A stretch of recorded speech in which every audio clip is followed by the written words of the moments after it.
Looking back and thinking that it's been 10 years and some change since Awaken the Fallen was released, it really blows my mind to see where we're at now, knowing that that's really the album that defined our sound.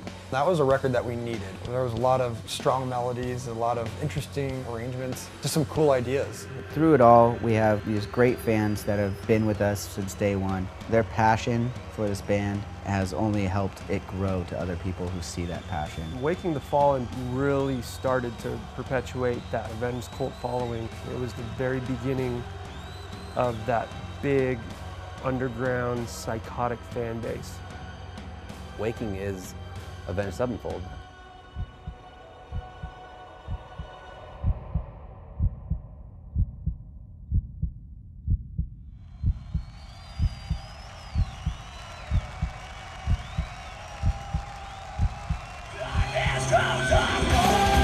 In the early days, me and Matt put all of our time and effort into sending our demos to every label in the world. Every punk label you can imagine, every hardcore label.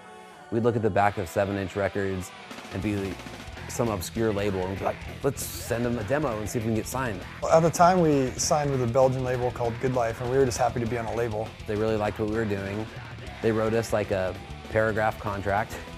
With a one-page contract that said basically, you know, we'll pay for Sound of the Seventh Trumpet. Naturally, we printed it out and signed it without even reading it or showing it to anybody. I remember they gave us like $2,500 to record that record, and we needed like $2,500 more to use Donald Cameron. So we got jobs, and I worked for my grandfather, and Zach worked serving coffee. It got us off our ass. It put us in West Beach Studio, which had recorded some of our favorite albums. Offspring's Smash was there, NoFX albums, Bad Religion, Pennywise albums. So just being in there was like legendary for us. As soon as the record came out, we had a pretty cool following. I think it was a lot of our family and friends that were just kind of coming to support us, but we were doing pretty well. So with that, we got management because our manager, Larry Jacobson, said he'd love to End the Rapture, which is the first song on Sound of the Seventh Trumpet, and saw potential in us. We didn't want a manager because Rancid didn't have a manager, and some bands we looked up to didn't have managers, but he convinced us it would be a good thing.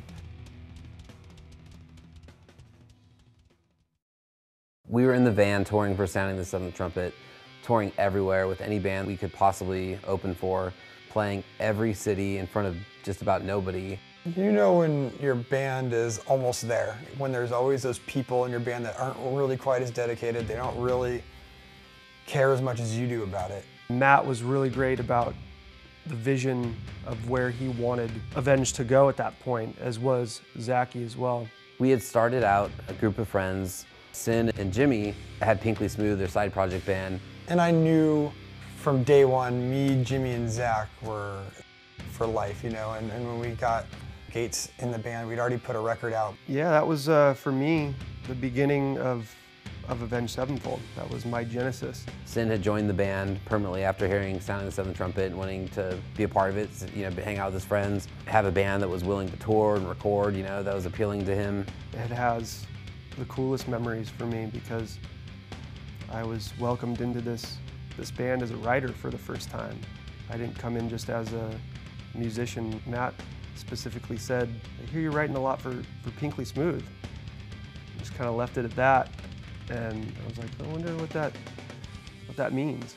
He was into it, and we were all friends, so I think he was going to do it because we're friends, and why would you quit on your friends? At that point, it was me and Matt kind of scouring the internet looking for anybody in Orange County that could play bass. Before my time, there's a friend of ours, Matt Wendt. I believe he was the first bassist in Avenged. Matt Wendt, who started the band with us, he wanted to go to college and do other things. We had some other bass players in between there that never made it onto records, but Justin Sane had some issues. It's funny, we're kind of like the Spinal Tap, but of bassists. Couldn't seem to quite get it right. All great guys, but some of them had different aspirations. And then we got our fearless leader, Johnny Christ, the immeasurable Johnny Christ. The way I came into the band, I'd been kind of bugging them by, knocking on the garage door where they were rehearsing before. We lucked out because we would have practices at Matt's parents' house in his garage, and Johnny would come waltzing down the street, smoking cigarettes. He must have been 4 years old at the time. and walk up and be like, yeah, this sounds cool. And he would pick up the bass and start jamming Primus songs with Jimmy in the open garage. And we're like, dude, just shut the fucking garage. Like, we're gonna get the police called on us. You know, they were definitely trying to get work done, and I was, you know, kind of bothersome. But when Johnny was always kind of hanging around, you know, he's a little younger than us, but, you know, he just fit in attitude-wise with Jimmy and with Brian especially, and they would have a lot of fun. So when we finally needed somebody, and we called little Johnny Seward. It was the last tour for Sounding the Seventh Trumpet before they went in to write a new record. We called up Johnny, we're like, hey, we got a show in like 4 days, a Showcase Theater, it's gonna be sold out. Will you play? Obviously that's something I really wanted to do. Playing bass since I was 12 years old and really enjoy music, so the opportunity came up and I was like, well, you know, at least it'd be fun for me. So he quit high school, didn't have to ask him twice, dropped out of high school, fucking came over to my house, I showed him how to play a few of the songs. He was ready to go, played his first show, jumped in the tour van with us, never looked back. And I just said, fuck this. I didn't want to deal with it. You leave high school because you're selling out Showcase Theater. It's like, what is that, 400 kids? It's like, who would have known it would have got to this point? It's funny to say now, because at the time I was just so sure of it. Now I'm looking back, I'm like, man, I was kind of a weird kid, you know? Like, there was no guarantee that this was going anywhere, you know? Hadn't even done Waking the Fallen yet, you know? It was Sounding the Seventh Trumpet, you know? It's kind of funny, we're still touring in a van. Just give it all up, you know? At that point, that was, you know, that was the lineup. It was a good lineup and we were ready to take on the world. And you know, you get out there with a bunch of guys in a van and you're on tour together and you go through all these life experiences. It's one of those things where you just know when it gels. We all want to do this forever. We don't care what anyone says, let's do it. So we were all on the same page and that was a cool feeling. It was probably the best bonding experience you could ever imagine for several years, and this worked out perfectly.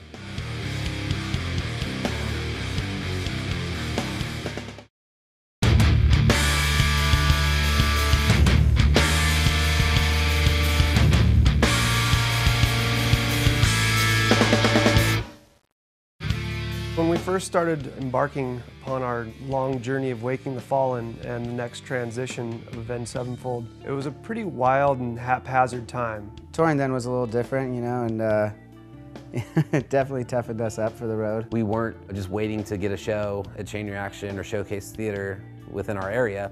We were jumping in the van or jumping in our cars and playing in, you know, Santa Barbara, playing in San Diego, playing everywhere. If we could play in front of 20 or 30 kids, it was huge for us. Hopeless Records took note of us. I mean, they saw us on flyers. We were playing every show that we could. Well, Hopeless Records came around and they were interested in buying the rights to Sounding the Seventh Trumpet and putting out our next record, which would be Waking the Fallen. And they came out and saw us, and Lewis, the owner of Hopeless Records, really liked what we were doing. I think he saw that there's a punk rock element, and I think he liked the fact that we had screaming elements.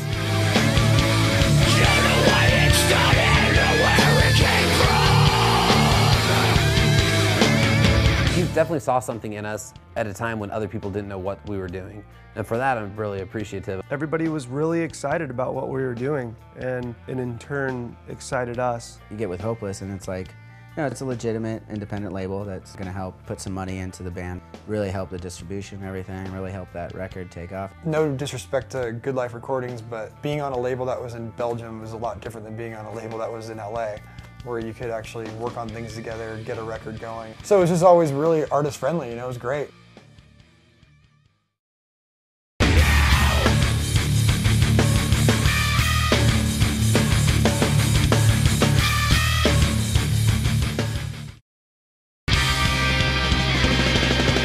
As far as when Waking the Fallen was getting worked out, I just remember we were still writing in Matt's parents' garage. We were constantly going. We weren't even thinking about our next album. We were just trying to come up with songs, because at that point, we're playing the same 11, 12 songs every single night.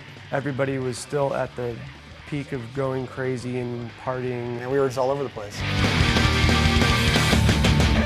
I don't even know how we constructed songs at that time. We just sat there and put all these things into a blender, and that was the Avenged Sevenfold sound. When you walked in, you wrote anything at any time, so it was ultimately fearless. And I think we've remained true to that, but there has been a stronger sense of what Avenged Sevenfold is and what Avenged Sevenfold sounds like. But then it was just haphazard chaos. It was a fun dynamic we had.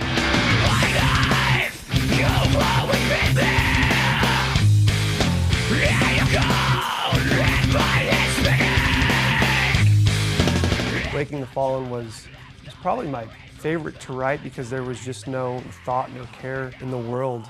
It just allowed for this breeding ground of creativity from us that was uninhibited.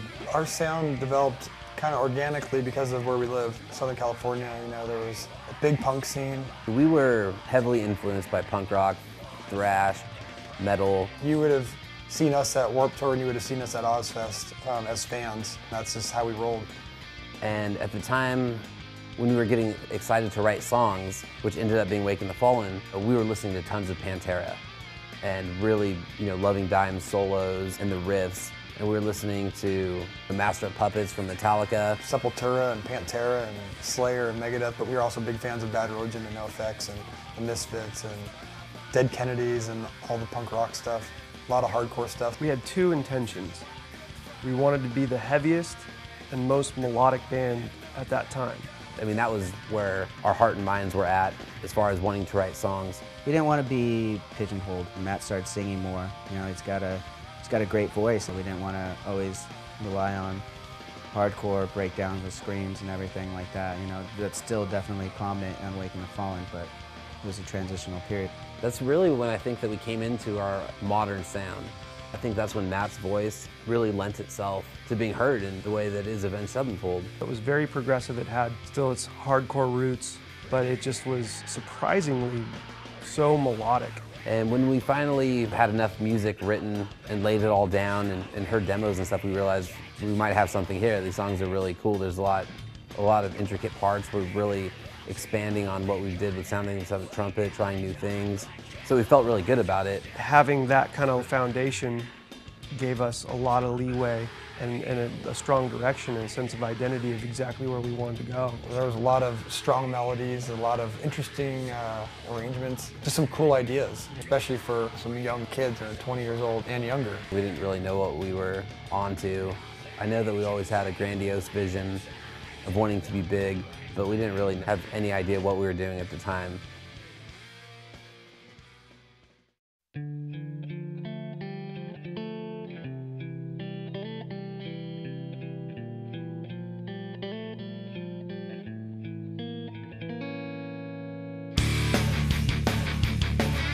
Waking the Fallen was the first record where we utilized a producer. With the help of Larry, our manager, always guiding us, he knows the right support team that we need to be with. We had met our manager at that point and had a record label that was willing to actually pay for a recording. And at that time, for us, that was huge. I mean, the budget was probably really, really small, but they put us in with an actual producer. A feisty young Bostonian by the name of Mudrock. And he heard our Second Heartbeat demo and thought what we were doing was really cool. He really helped with that record, along with his cohort, Fred Archambault, who is just a fucking legend. That guy is just one of the most special human beings in the world. And we're still great friends. For us, it was really hard because we'd never really worked with a producer. And he was trying to harness the energy and kind of make it more focused. So there's a little bit of a struggle there with me, because obviously I grew up punk rock. I wanted everything to be raw and way too fast or way too slow, and I didn't understand the concept of guitars being in tune or timing or tempo, nor did the Rev. I mean, being one of the best drummers I've ever played with, he plays with absolute reckless abandon. He would go fast, he would go slow, his fills would be too all over the place. He really taught us what it means to not, his words, meander and be masturbatory, which means get your head out of your ass and write songs that aren't just for your own guilty pleasure. He definitely smacked us into reality, like we needed somebody to question the lyrics, we needed somebody to sit there and tell us when the vocal take wasn't good. We needed Jimmy to not overplay. We needed him to write the right drum parts for the songs. We needed everything to be spaced out and really thought out and how we were going to record this thing. Don't open that door because you'll hear the worst thing you've ever heard. What's the worst thing I've ever heard? What's going on in that room? Let's go check it out. That was the only record that I think I really had a lot of trouble with. It was the first time I was ever in a real studio doing stuff. It was something that, as a kid, I never even thought of. And I thought of, you play in the garage, you play some punk songs, you play around, you just have fun with it. You're not thinking about anything else like that. I remember all of us just just getting our ass kicked in there. You know, it was really learning how things really work. You know, I remember Johnny sitting there with Fred for hours. Me and Fred just sat in the B studio room, making sure I knew the parts very well, working on my own bass lines while we were demoing out the songs and everything like that. Johnny became such a great bass player from working with Fred, and Brian just working on his solos for forever. And I remember Brian was even more picky than Mudrock was, because Mudrock a lot of times would say something's good, or Fred would say something's good, and Brian just do it over and over and over. We definitely learned, you know, an invaluable amount of information from the both of them, and we quickly applied it to the next record. By City of Evil time, we were running Pro Tools at my house, and we were making demos by ourselves and doing all the pre-production ourselves. So we learned quick, but we definitely needed somebody to teach us, and that was Mudrock and Fred.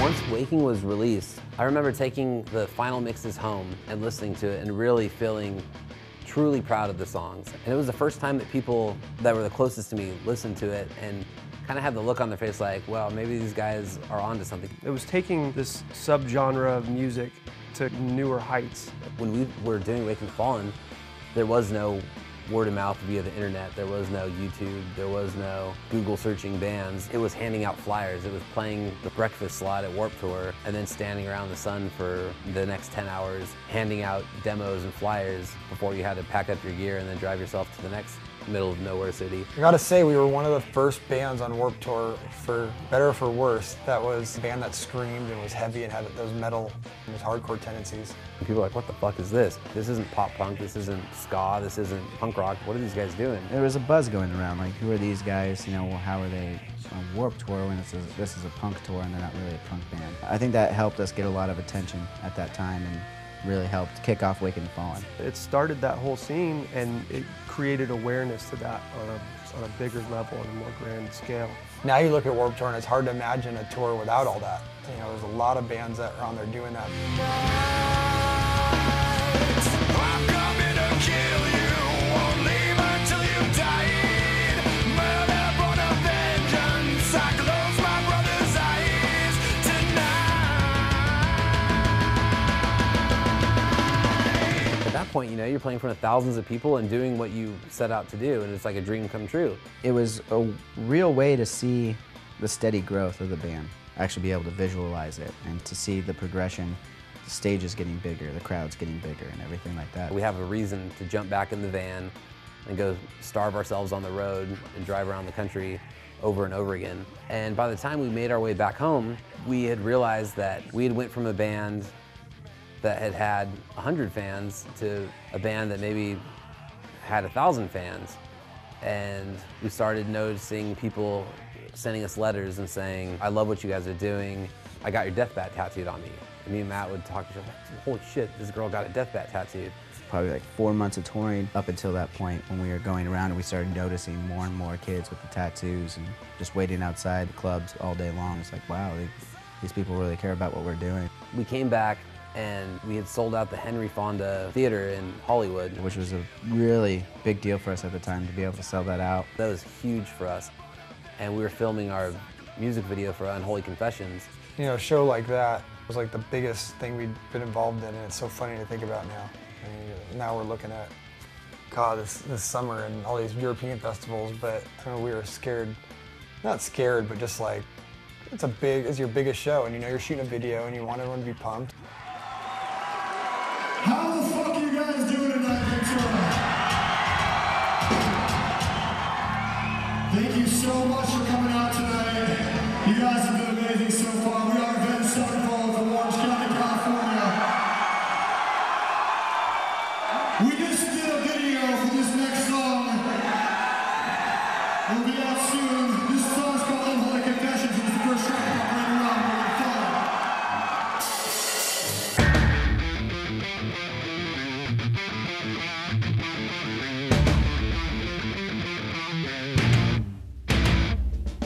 thing that we have always had from the early days is integrity with what we do, from the artwork to the songs that we write to the music videos. Because of the success of Waking the Fallen and then signing a deal with Warner Brothers, part of the deal was like, hey, will you help us make a video for Unholy Confessions? Because when Waking the Fallen was out, we didn't have a budget for a video or even think about making a video. Unholy Confessions was becoming a popular song that we were playing live.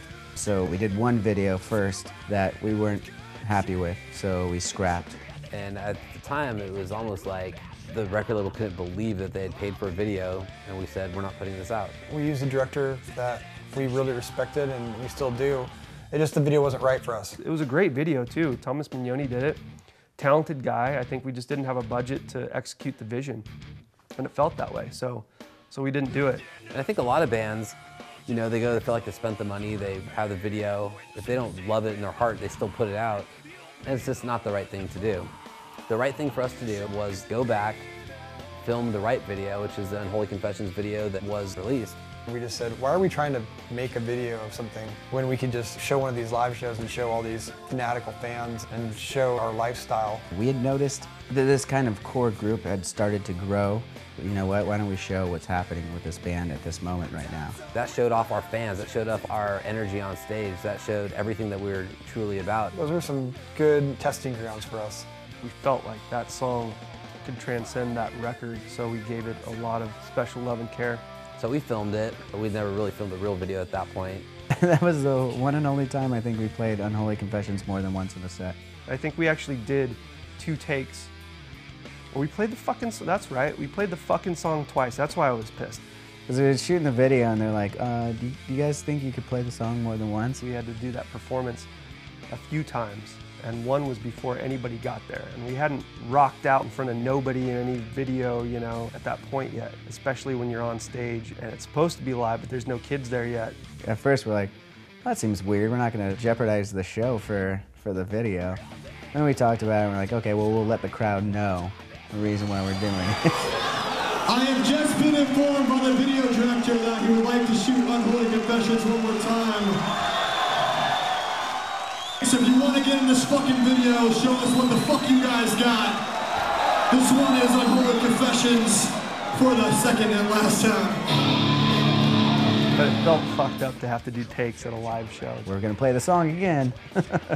But we're doing it so they get extra shots for the video and stuff, and they loved it. They went even crazier the second time we played it as soon as they knew that there was going to be a video and everything like that. So that was really cool. The one thing about these guys is everyone always steps up to the plate when things need to be good or need to be right. And that was one of the first examples of like, okay, we got to nail this show. We got to, you know, make sure the energy's there, and the video is a testament to that. Ultimately, it's the video that ended up getting played on MTV2 Headbangers Ball, which is huge for us. I mean, that's people started finding out about us. There was a lot of kids you'd see out in the crowd with their death bats on their backs or whatever, and they would be pointing at them, trying to get your attention. You'd see them down there and give them a wave, you know, that's cool. It was very exciting, you know, to see someone that appreciative or that into what you're doing artistically, musically. It's just very rewarding. We just couldn't be happier. We had the best fans from day one.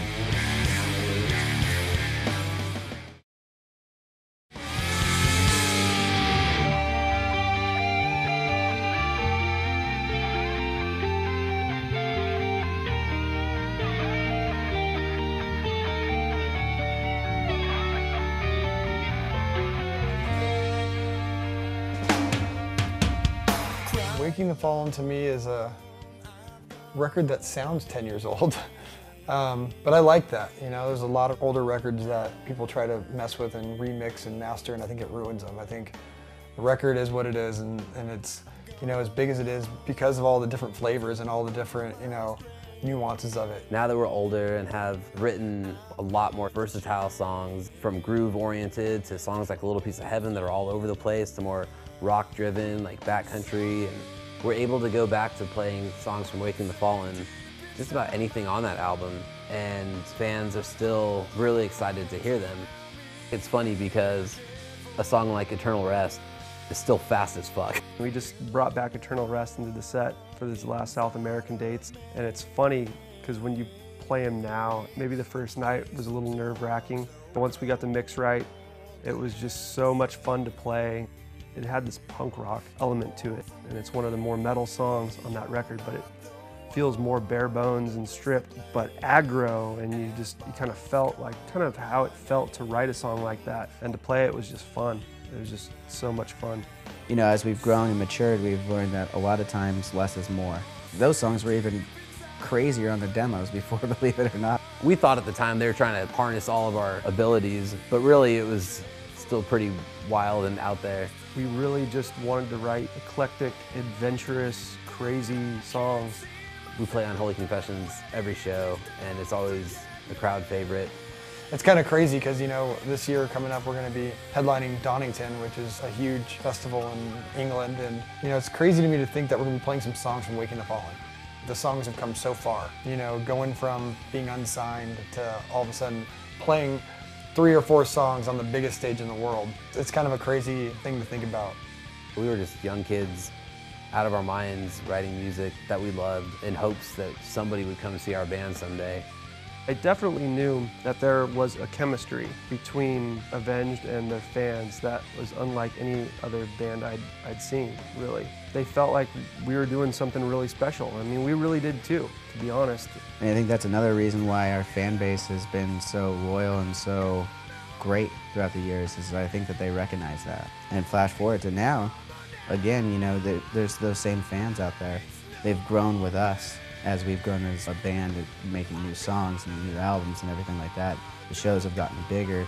There's more people, but there's still Avenged Sevenfold fans. They still very much have that mentality that they did at Waking the Fallen. It really feels like Waking is where it all began. I think Sounding Seven Trumpet was fun and a great starting point, but it was almost like our rehearsal album because we didn't know what we were doing. We didn't have our lineup solidified. When I listened to Hail to the King or Nightmare, that's where it all began. And it's cool to see that we're staying true to everything we set out to do. We just had such a great support team and people that came to the table and really gave us a shot. You know, there's a lot of luck involved when you look at like meeting Larry and meeting Ryan, our booking agent, and meeting Mudrock and Fred, and them even willing to do the record. It just wouldn't be the same without that group of people, you know, doing this thing. You know, Larry always keeping the record labels off our back. Lewis at Hopeless letting us do our thing, you know, not getting on our case about anything. And from early on we learned, just be you and just do your thing and do whatever you want. That's a testament to all those guys. It set us up for a really good future. We had no idea of what we were getting ourselves into at the time, but it inspired just fun, amazing, memorable moments. I'm proud of the guys and I'm proud of that record because of that, those songs have stood the test of time.